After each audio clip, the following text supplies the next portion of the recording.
In the previous session on the perfect tense, we looked at the perfect tense with avoir. In this session, we're going to look at the perfect tense with être. That's the verb to be in French. Now, some general rules. When you learn verbs in French in the past tense, they always need a part of avoir. That's what we learned from our last session. But the important thing is, can you remember the parts of the verb avoir? J'ai, tu as, il a, elle a, nous avons, vous avez, ils ont, elles ont. Hopefully you are developing a good working knowledge, because without this verb, you can't really make most sentences in the past tense. However, there is one other verb that's also used in the past tense, and it's really important you learn that one too, because it links to a very, very small group of verbs, but unfortunately they are some of the most important verbs in the French language. And this verb, être, to be, also needs to be learnt in all its parts. So, je suis, tu es, il est, elle est, nous sommes, vous êtes, ils sont, elles sont. Now, this may seem a bit odd to you because this translates normally as I am, you are, he is, she is, we are, you are, and they are. Now that doesn't seem to fit with the idea of I have played or I did play. But for this, you are going to have to suspend your disbelief and just accept that for a small group of verbs, you will need to learn that they go with this particular verb in the perfect tense. But which verbs are we talking about? Well, it is only a very small group, as I say. And they can be remembered using a very, very useful mnemonic. And you may have heard your teacher already refer to this particular mnemonic to help you learn them. It's certainly what I did when I was a student at school. Mrs. Van de Tramp. And each letter of the word Mrs. Van der Tramp relates to one of the key verbs which goes with être in the perfect tense. And these are those verbs. Monter, to go up, rester, to stay, sortir, to go out, venir, to come, aller, to go, naître, to be born, descendre, to go down, entrer, to go in, rentrer, to re-enter, tomber, to fall, retourner, to return, arriver, to arrive, mourir, to die, and partir, to leave.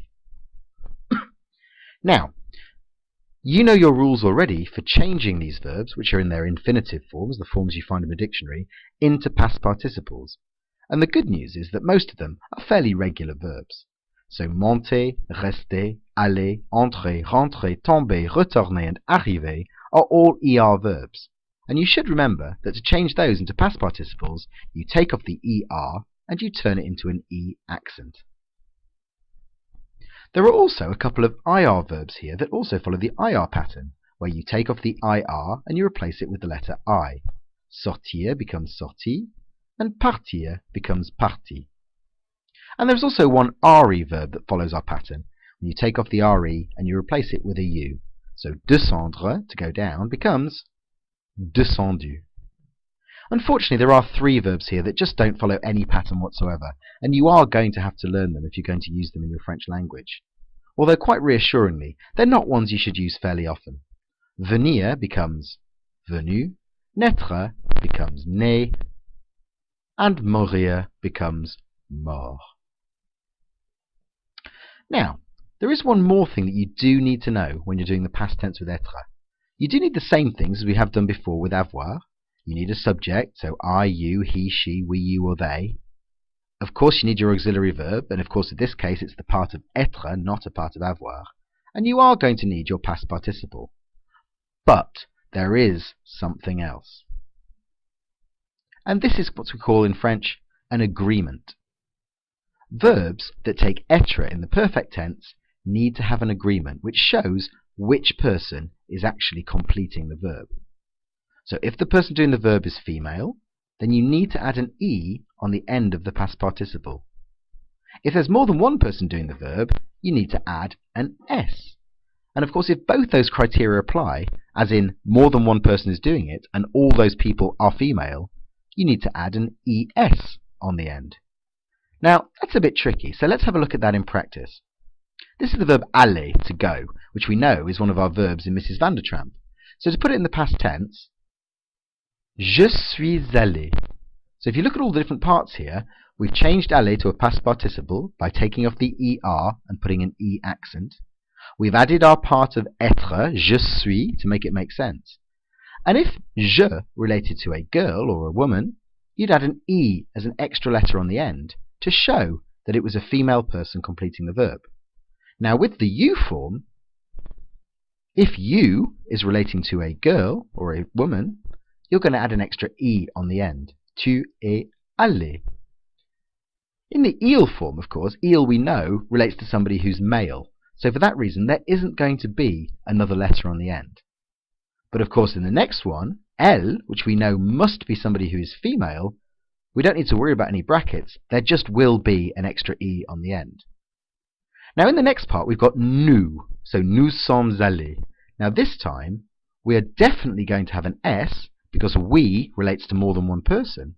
But we might also have an e if we relates to more than one person and all those people happen to be female. Now vous êtes allés, fortunately, is not one you're going to be using very regularly in your work, but it is one which causes quite a bit of confusion. You might have an e if the vous, the you you're talking to, happens to be female, but you might also have an s if you're talking to a group of people as opposed to talking to one single person politely. Now the next one, ils sont allés, well, il, it is plural, so you need an s, but you don't need an extra e, because we know if we're saying il, we must be talking to a group of male people or a mixed group of male and female. But the final one, elles sont allées, it's pretty straightforward. It's a group of women or a group of girls. It's plural, so we must add an es on the end. So to summarize this particular section, in order to put a verb in the past tense with être, there's 5 stages this time. Step 1, we look up the infinitive in the dictionary. Step 2, we check if it is an être verb by looking in Mrs. Van der Tramp. Step 3, we change the verb into a past participle following the rules we learnt back at the start with avoir verbs. We add the correct part of être to be, so je suis, tu es, etc. And finally, we remember to add an agreement if the person doing the verb is feminine or plural.